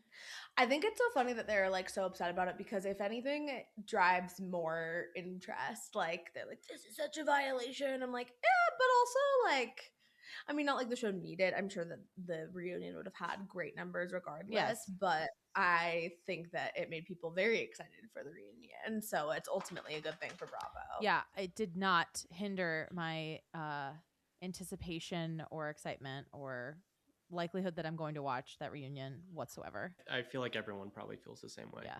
Also, did you hear that? I heard a rumor that it was Jennifer Lawrence who figured out. Yes, I heard that leaked too. the audio. Mhm. Did you hear that? I think Andy said that. Yeah. I don't know if that's actually true or not, but I think it's funny. How could that possibly be true? I have no idea. Apparently, she's a big Bravo person. She also like has a lot of fake accounts on like TikTok and she loves Bravo and she like will troll people online, and I just feel like she's like a little investigator. And like has the money to like hire a PI or something. Right. Can you imagine? Knows enough people. Do you have any specific thoughts about the leaked audio? I mean, I think that it's pretty much like what we all imagined. They're sticking to their guns, trying to victimize themselves. Well, Amanda is. I don't think that West said a single word in any of them. No, and I think from what I've seen, it seems like West's PR person has told him to keep your mouth shut. Yeah. Like you're only going to do more harm by saying anything other than like sorry. I don't know what else he could say to make things better. But that's what got him in trouble last time, was keeping his mouth Is shut. not saying anything. Yeah. And we saw during the reunion trailer as well, when Amanda gets up, they're all like, are you going to go after your girl? Go, be a man, go after your girl. And I think Kyle as well, during one of his like on the street interviews, said something about West like not sticking up for Amanda at all, which is not great. I mean, not really his place to like talk about, but True. Interesting. Very. I agree. Did you hear that West's step grandma was potentially murdered by his cousin the night before the reunion? I did see that. Do we think that that could contribute to his silence? Maybe. Was that the night before the reunion? That's tough. Yeah, I would say yes. Yeah, that's tough. That's awful. That's like horrible. Yeah. Not trying to justify anything, and we don't know. We haven't seen it yet. Yeah. Okay, before we make our reunion predictions, I have a question for you, Nick. Okay. Very important question. How do you feel about Kyle getting rid of his mullet, and will you change your hair to match? His mullet was the inspiration for mine. Anyone who doesn't know, it was the inspiration. My hair grows really fast, and I wanted to do something stupid with it. Yeah. That was my first thought, is I'm going to do something stupid. And so I got, what my stylist called a classy mullet. Yeah. We're not going full Joe Dirt here. And so Which would be what? Just shorter on the sides and longer in the back, like just more extreme? And you'd have to have straighter hair for it too. But more just like straight, shaved sides and kind of like coming over the top. Okay. So like, your classic trailer trash mullet. Yeah. I honestly like it like this. I was gonna say, but you've now had it for a long time. I've had it for a long time, and I do like it like this. I don't think he even has a mullet in the No, he shirt. doesn't. I do like it like this a lot. Erica likes it like this, so I'll keep it until I want to do something else stupid with my hair. Love that. And if Kyle decides to get a mohawk, then I might follow suit. Who knows? Hell yeah. We'll see. I will say, like, everyone has been thirsting over Kyle post-divorce. He looks pretty good. He does. He looks look hot. better than ever. I know. No, he's always looked like that. You guys just are Do you seeing him in think? a different light now. No, Do you really think so? I think he looks better. I think he does too. He's glowing. Okay. He's had that like post-divorce glow He's up. happy. He's happy. He's happy. Maybe it's He's that. free. He's free. He's free. He's been doing more water sports. Who knows? He's happy. He's happy. Aw. Yeah, he's like getting better sleep when he's over at a fan's house because he's not waking up worried about where his wife thinks He's he probably a is. lot less stressed. I'm sure he is. I mean, I can imagine how stressful it is if you were to have a partner who's always playing the victim. Yeah. Which what was happening all season. Something would happen. She'd play the victim, and then push and push and push until finally now he has this blow up. Yeah. And then she goes, told you so. See? Look at you. You're an asshole. Yeah. Which I don't think do is agree fair. with that. I don't, and especially at the last dinner. I mean, he was just trying to get a word in. Everyone went around the table. Everyone got to say their piece About him and about their Yeah. relationship. and then it gets to him. that she did plant the seeds for. Did he tell you about Vegas? Yeah. Yeah, exactly. And then Lindsay jumps in, and then everyone kind of piles on him, and he's like, "Whoa, you guys are piling on me," and they're like, "No, we're not." And then they just keep pushing until finally it blows up. Yeah. And they say, "See, Kyle's an asshole." Yeah. And she 100% was sitting there with a smirk on her She face. was. That's exactly what she She liked it. wanted. Like, at the very least, she could have done nothing. Mhm. Like, sure, he then said later, like, you didn't stand up for me. She did Nothing. the opposite of standing Yeah. up for She him. wanted Lindsay to go in on him. And even with the separation thing, like for her to tell Sierra, like, oh, Kyle would never go for it. I can't bring it up to him. She's very good at like saying these things to get other people to do her dirty work as well. Mhm. Like, because then Sierra brought it up to Kyle and then he's upset at Sierra and Amanda didn't have to say anything. And then Amanda is ITMing, oh, Sierra always says the things that I'm thinking. Yeah. Mm. Yeah. Yeah. Hey. He's bullied. He's been bullied all season. All season he's been bullied By his wife. by his wife. But not by Yeah. like everyone. No, not by everyone. But when she is bullying him and he says "fuck you," which I know is not cool. I know that's not a cool thing to say. But then everyone does turn on him. Yeah. And then now he has to. Not only does he have to apologize to Amanda, he has to apologize to everyone in the house, and then try and make amends to it. They both of them, it's like if you want to be seen as the victim, then you can't do certain things. Right. You can't fuck West and you can't say fuck you to your wife. And they both did that. And so because of that, neither of them can be the pure victim of the season. It's true. And I don't think that Amanda's a bad person. I don't like her that much, but I don't think she's like a bad person. I think that she just hated Kyle. Wait, Mhm. oh my God, I can't believe we didn't discuss this. Do we actually think that they didn't have sex for 7 years? Oh my God. That's a long. Because that would have been like pre-wedding. Pre-wedding, like right when they got maybe engaged. Right. I think there's no fucking There's no way. I don't think Kyle would have married her if they weren't fucking. No, he's probably Exaggerating. I'm sure he's exaggerating Yeah. and maybe talking more about consistent sex. That was my thought Sure. as well. I don't think it's been consistent sex for 7 years. I believe that. Yes, like very infrequent, maybe for 7 years. Yes. Yes. Right.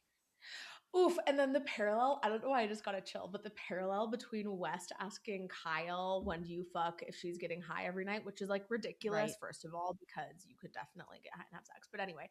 And then the Raquel and Ariana conversation about if her and Sandoval go through Such a this. good Well, point, Ari. I didn't even think about that. oh my God, it's so That is spooky. I don't like that at all. Also, Kyle did a lot of like open complaining about Amanda to everyone He did. that she would overhear. Like, I think that, you know, obviously based on the perspective that we have right now, there's like a lot of reason to see her neither of them, like I said, are the hero or the villain fully, but to see her as kind of like the bad one in the situation. But there are also a lot of reasons for her to be done with the relationship. Yeah. And like, I don't think any of us are saying that that was wrong, but it's like, then you just gotta end the relationship. I agree. And that's where she went wrong. Yeah. Well, at first. Right. That's the first place she went wrong. Yeah. My only reunion prediction and hope is that they rip West a new asshole. I think that's going to happen. It better. He deserves it. So does Amanda. It's not going to happen, but can you imagine KJ standing up and just... That would be sick. That'd be great. I think he'll say something, that's for sure. He'll stand up He for will. Sierra, Yeah. for sure. Yeah. Yeah, they had a good relationship throughout the season. Yeah. Such a good, I know. so That trio. I'll never forgive Amanda and West for fucking this fucking cast up. This was such a good cast, and I'm so pissed off that it's going to be different next season. Like, is Sierra going to come back? Are they going to kick Amanda and West off? Like, what's going to happen? I think it was always going to be different next season. I think that this season was inherently a transition season. They had so many new people. Yeah. Lindsay was only there part-time. Like, they are aging out, for lack of a better word. Fair. And I think that moving forward, it's going to be more focused on the younger people. But Sierra is a part of that. I agree. Yeah, I don't know how long they can keep Kyle and Carl there. We haven't even talked about Carl, but I don't know how much longer they can keep Carl there and have it be fun and entertaining. Like, yeah, it's really nice that he doesn't drink and then goes out and gets bagels for people.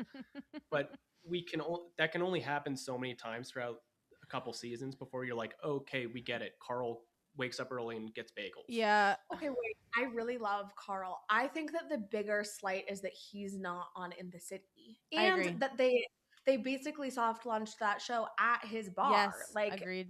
And he's not even on it. I know. I think is really... He should be on In the City. And also, I do kind of ship him and Bailey. I do too. I think they're cute together. Sorry, I just remembered something I wanted to say a while back, and I just wanted to go back to it very briefly. Nick, you were talking about the West and Sierra and how, like, you don't think that they're a great match. I have always been a shipper of West and Sierra. I actually think that they are a really good match. Do you? Yeah. I think she's way out of his league. That's a fact, for sure. But I do think that their personality, they just have so much chemistry. They do. I mean, he is a fun person, it seems like, to be around. And she can be a little cold, and I do think that they balance each other out in that sense. Like, he warms her up. Yeah. Right. But I think she's so far out of his league that I think she could do a lot better. I agree. And obviously she is going to have to do a lot better. If she takes him back, she'd be a fool. At this point. There's no way she will. That ship is sailed. Yeah. Also, just like in the interest of transparency, I think dynamics, relationships, everything aside, that West and Amanda are actually a better match than West and Sierra. Like, I do think that their relationship makes more sense. And that they kind of fit each other better, which is an insult to both of them. Maybe during like this honeymoon period that they're in. Yeah, I don't know. Long term, though, I think West is just another version of Kyle. But who is West going to be with long-term period? If we're talking about him being compatible with Sierra or like a good match with Sierra or whatever, I'm saying I actually think he and Amanda make more sense. I didn't say anything about long-term. But part of the reason that him and Sierra were never a good match is because he never could give her what she wanted and knew that and continued to play into it up until the last fucking episode of this season. That was such a weird kiss, you guys, in front of Sabrina and Ben. And then they were like in the room together with Jesse. That was so funny. Jesse under the covers, like, mouth agape. No, even in the darkness, you could see his massive mouth. Oh, man. I do like that Jesse kind of took on like another one of the girls' role. Like, he kind of became the Paige of the season. I love it. I'm here for it. It's true. But I mean, I don't think Wes is going to be with anyone long term for a very long time. I don't think that him and Amanda will last. No. I did say in the beginning, I think him and Amanda might have to stick together because now they're all each other half. They should. And then Maura pointed out to me wisely, I hadn't watched Vanderpump Rules yet when Scandival happened, that everyone thought that about Tom and Raquel. Yeah. And that did not happen. Yeah. The scandal breaks you up. It takes all the it sucks all the air out of the relationship because you're like, this isn't fun anymore. Like, do we even actually like each other? They'll probably stay together for. I bet they'll stay together for at least a year. Do we think that West is still fucking other people though? Like, I do. Probably. and she's just willing to accept scraps from him. She has to now. Yeah. But like, Yeah. I mean, ideally, she's also fucking other people. Doubt it. She should be if she's not. Amanda, if you're listening, Go. You should be fucking. Get out. my reunion prediction is that Amanda will be defensive and further villainize herself, and West will say nothing, or as good as nothing. I agree with that. I agree as well. I don't, because I mean, Amanda has never. I don't think I've ever seen Amanda apologize for anything that she's done. So I can't imagine she'll change her tune now. Not genuinely, at least. No, I think she'll dig her heels in and will combat anyone that decides to come after her. Yeah. Yeah. I think that's true. Okay, let's do our awards. Okay. And I think I know where we need to start. Okay. What? Kick us off, Ari. It is with Nick's MVP. Okay. Who was your MVP? We know who it is. We know who my MVP is. I really do think that he is the MVP this season for having to endure everything that he did. And I have said it before, but just with Amanda being mean to him, cold, malicious, manipulative the entire season. With that manipulative nature comes other people then thinking that Kyle is bad as well. And so he has to deal with all these things. I know he does not always handle them that well. I know the blow up in the fight with Carl was not great. It wasn't great on Carl's end either. But we though. did get really awesome, funny quotes like "You're being a Vagisil." Yes. So And you're standing there like 6'3", whatever he says about that was so funny. I wrote it down. Fuck off, you fucking 6'5" motherfucker. Yeah, and really funny stills like the West Kyle Amanda moment. That was a great episode. That felt so unedited. Do you know what I mean? yeah. Felt very raw. If they would have been giving better insults, then we would think, okay, this was planned out. Right. But the fact that they're just insulting their height and then calling each other, like calling Vagisil. You 6'5" motherfucker, as Kyle is looking up at Carl like so funny. The other beautiful thing that came from that episode was afterwards when Ben and Kyle are talking and there's like a moment where they're like hugging and then it looks like they're about to kiss. Yeah. Yes. Oh, lots of memeable moments from Mr. Cooke. Very. I do think that he did have to. He endured a lot this season, and he did. I think he could have been a lot worse. I think he could have blown up a lot more times had he not held his tongue. And I know that this wasn't technically part of the season, but it's all happening at the same time. But the way in which he's handled the Amanda West situation, I do think that he should get props for that. He had every opportunity to drag her through the mud, as he says, and he didn't. He still like is posting pictures with him and West to promote the show. Yeah, sure. But he could say other things, and he could be a lot worse. He could be. I actually petty, think that he is blaming all of this on West a little too much for my liking. I understand that he needs to do a lot of damage repair in his relationship with Amanda, but I think because of that, he is very one-sided in his blame of West. If he's posting pictures of them or not, like that's been his, at least from what we've heard so far, his stance. Yeah. I agree with that. I think he thinks that West like took advantage of Amanda in a vulnerable moment. I think he said exactly that. I don't think that that's true. Right. I think Amanda made that choice. I think there was something happening before they separated, and then they were able to actually explore it once they did separate. Yeah, I agree. Ari, who's your MVP? Okay, so for different reasons, my MVP of the season was also Kyle. And I'll tell you why. So Sierra has been boosted from the season, but she would have been fine either way. People already love Sierra. That's true. What we saw with Kyle, and specifically what you were just talking about, Nick, in terms of like how he's handled this with Amanda, do I think it's genuine? Maybe. Do I think that he knows that this is what he has to do in order to make up for not a great season of his own? 100%. And I think it was artful the way that he used the scandal to save his reputation, his business. Like he Carl's a mess. really, Carl's a mess. He propelled himself from villain to hero. Yeah. He rode that wave perfectly. Yeah. And I imagine will continue to do so at the reunion and in the city. We already saw that conversation with him and Amanda. Like, people are so charmed by him being so concerned about her mental health. Do I think it's genuine? Maybe. I'm sure a piece of it. Do I think that he knows that it looks really good? Yes. And do I think he's playing it perfectly? Yes. Yeah. I think he does care, though. He does care about Amanda. Mhm. I do think that he does. And him being concerned about her mental health, I think, does come from a good place.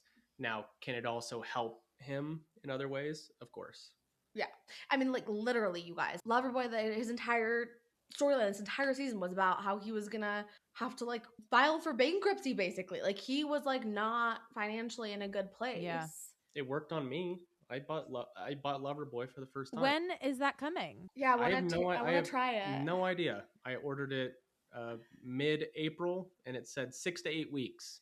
Well, you Wow. can imagine that when he, you know, his business was failing, he maybe was not prepared for the influx of orders that were about to come his way. It's true. No, I think everyone was feeling the same way that I did, where I don't know if you guys have ever even had Loverboy. No, I've had never it. had it. You have? Yeah, I've had the teas. They had they sell them at, like, I had a reality TV themed birthday party one year, and so I made an effort to find Loverboy so that I could have it at the party.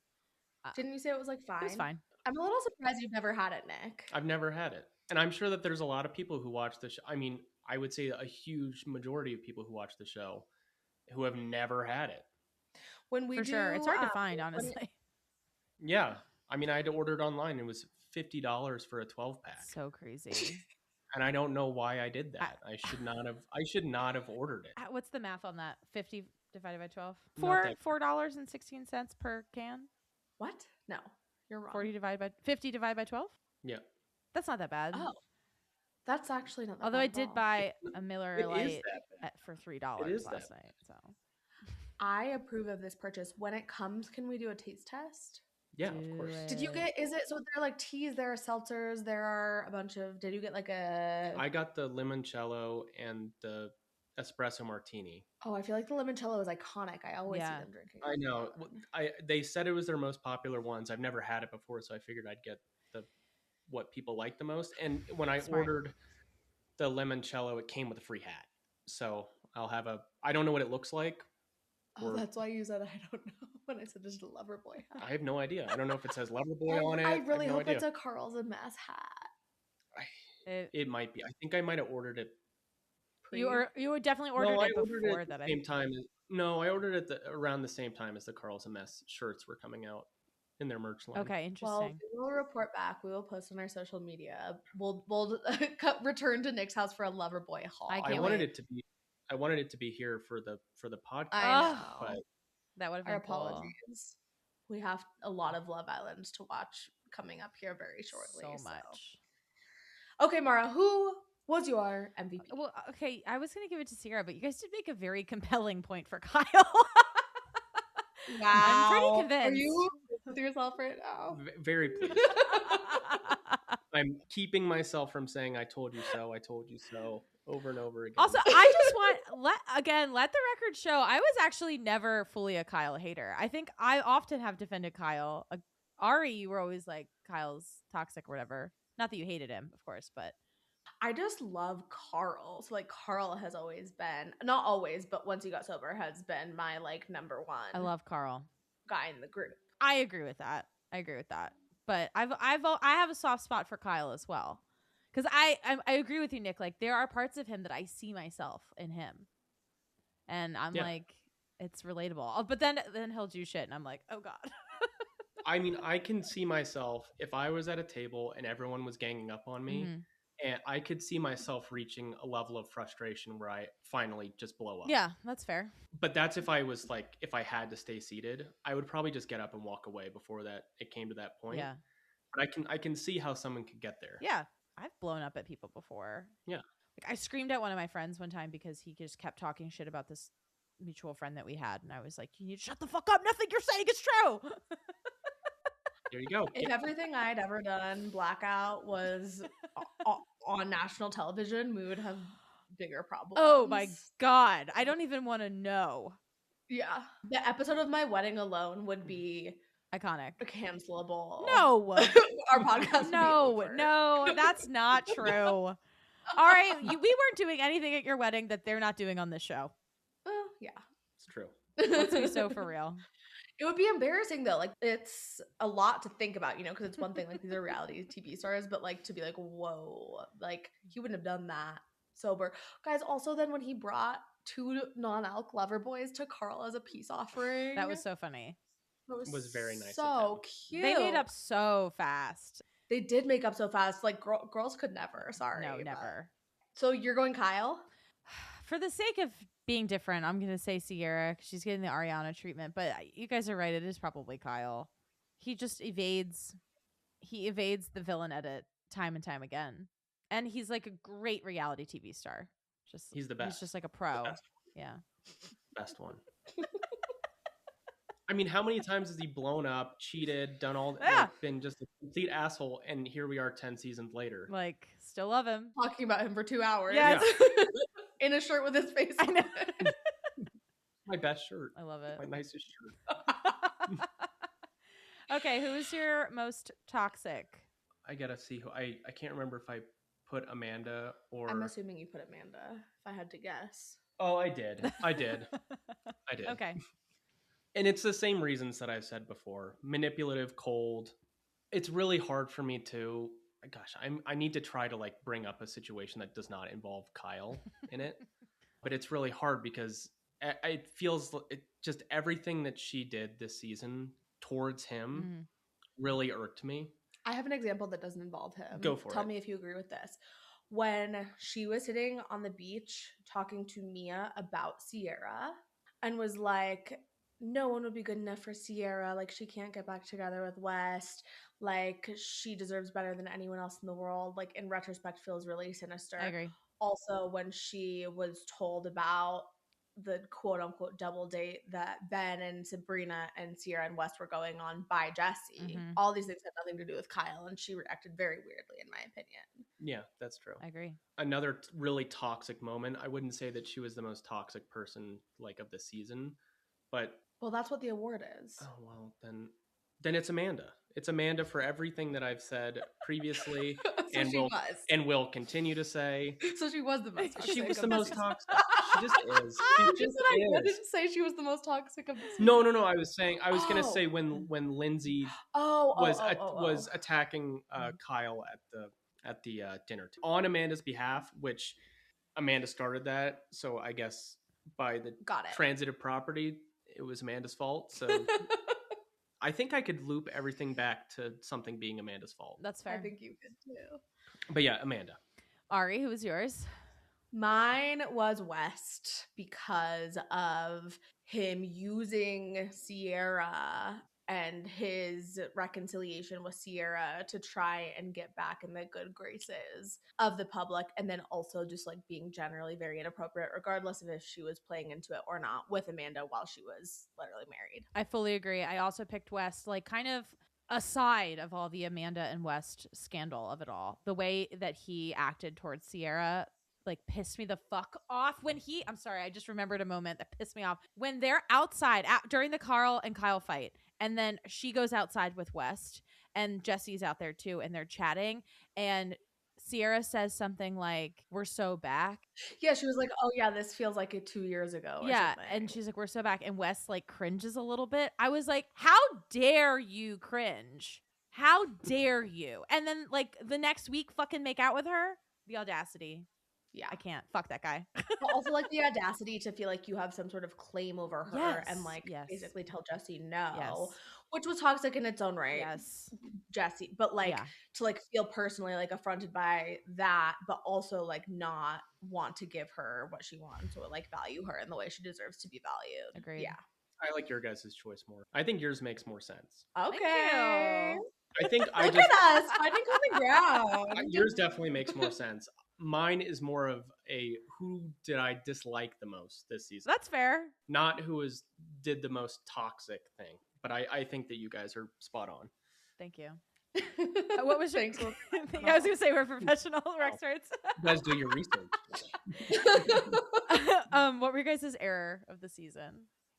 West and Amanda. I know that it Yeah. was not technically on the season, but It's the doing whatever they did during the season and then during the airing of the season releasing their statement was bad. the error of maybe Summer House, period. I agree.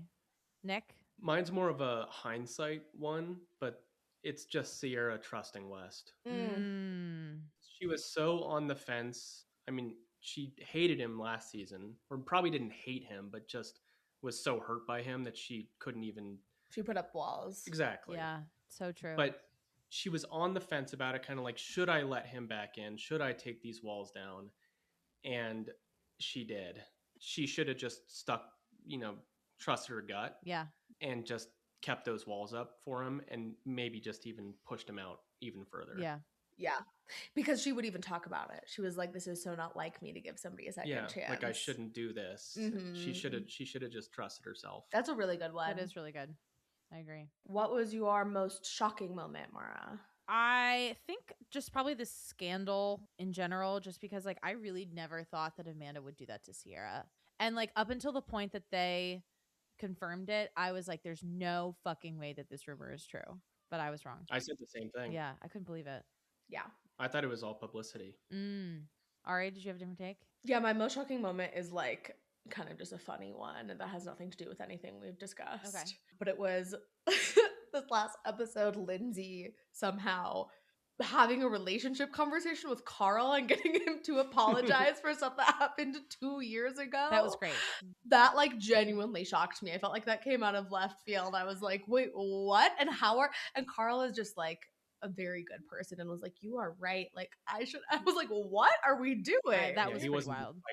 No, he wasn't going to fight. And like, it was, he obviously does care about her. And like, there's a lot that he gains from having her as a friend and didn't want to lose that by fucking that conversation up. But it was just so bold of her. And like, I have come to love Lindsay, but like, she has moments where you understand why you hated her for so many seasons. Absolutely. Absolutely. Yeah. I think mine kind of goes off of that one. Oh, okay. With Carl and Lindsay. When Carl and Kyle got in their last dinner fight and Lindsay went out there and like looked Carl right in the eyes and like put her hands on him and like almost as if they were like, she was like bringing him back to like where they were to calm him down. Yeah. I was very surprised that she even did that. Yeah. I thought that she would have just watched the blow up and have it just be that, but she actually put herself out there to help calm Carl down. Yeah. I mean, she started the fire and then she did start fanned the flames and then she was like, tried to pour water on it. But yeah. Like, oh, I got to backtrack here. I agree. And I do think that like that moment was a testament to their relationship. And like that they did talk about it during the conversation that I mentioned as well. Absolutely. Obviously they were very close. I mean, they were engaged. Right. Yeah, but even like they were best friends before, It's hard to kind of see it like from the outside looking in. Because when I see their relationship, I'm like, oh, that was probably nothing. Like, it's reality TV show, like, big whoop. But we're talking about real people here who actually were engaged and were about to get married. Just were like, what, a month away from getting married before he got off? Yeah. I also do believe that, like, Summer House is more of a real friend group than a lot of the other shows. I agree. Yeah. I definitely agree with that. I agree with that. It's just, it's hard sometimes because to see it and say, okay, well, these are real people who actually had a real relationship and were actually connected and had real deep conversations about a whole myriad of things. And then to see her go up and do that, you're like, wow, okay, they were close at one point. Yeah. Actually close. Yeah. Not reality TV show close. I agree. All right. LOL moments? Yeah, this one's hard because I can't remember everything that made me laugh. I know, me too, but let's end on a high note. I have two that I've already mentioned during this episode, so we don't need to discuss them too much. But one is the you 6'5" motherfucker. Hilarious. Like looking up at him. Yeah. And then one is maybe this one because it's making me laugh as I think about it. Sabrina being like, did he tell you what we're doing for Christmas? And did he tell you what he said to his mom about the next girl? Yeah. I think 6'5" motherfucker is maybe my LOL moment because that was such a serious moment and that genuinely did make me cackle. Yeah. That did make me laugh out loud. Mine was Vagisil. That was a really good one. especially afterwards when Vagisil, their actual official marketing department put out a little bottle picture. of Vagisil Yeah. with the Summer House quote on it, Yeah. which I thought was great. That's awesome. You have to. That's good marketing. Really good marketing. Or when they were talking about Bailey, who was saying that Ben wanted to fuck Amanda. Yes. Right? And then they're in the house and Ben is like, they're saying I want to fuck my mate's missus. Oh yeah, and they all like Jesse and Weston Kyle died. It's a really funny quote. I know. The show has honestly, there are so many moments of joy that it's just such a good show, and I will never forgive Weston and Amanda for what they've done.